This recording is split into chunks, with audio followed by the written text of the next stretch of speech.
Hello viewers, আসসালামু আলাইকুম। আজ আমি চলে এসেছিলাম আমার ছেলের বন্ধু তাসফিদের বাসায়।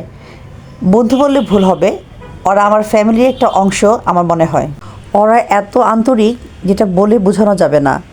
তাওসিফের আম্মু এবং তাসফিফের ছোট বোন দুজনেই পর্দা করে, তাই আমি ওনাদেরকে দেখাতে পারছি না বলে দুঃখিত। আমি আর আমার মেয়ে ভাবিকে না বলে চলে গিয়েছিলাম।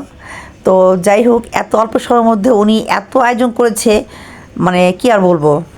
এই যে দেখেন, এখানে ছিল ভাপা পিঠা, চিতই পিঠা, কেক পিঠা, তারপর সরিষা ভর্তা। তো এগুলো কিন্তু সবগুলোই বাসায় বানানো। ভাবির হাতের পিঠাগুলো সত্যি অনেক মজা ছিল। আর তারপরেও তো শেষ হয় নাই, সে সামনে আবার মিষ্টি নিয়ে আসলো। এটা অবশ্য কিনা ছিল, কিন্তু মিষ্টিগুলো অনেক টেস্ট ছিল।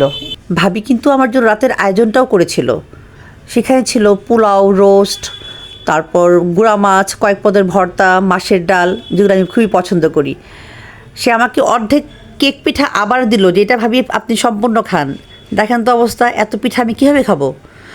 যাই হোক, পিঠাগুলো অনেক টেস্ট ছিল, অনেক মজাদার ছিল।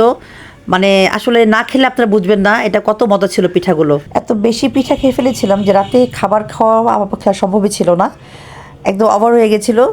যাই হোক, ভাবিকে আর ছাড়ার লোক, সে আমাকে একদম পার্সেল করে দিয়েছিল খাবারগুলো।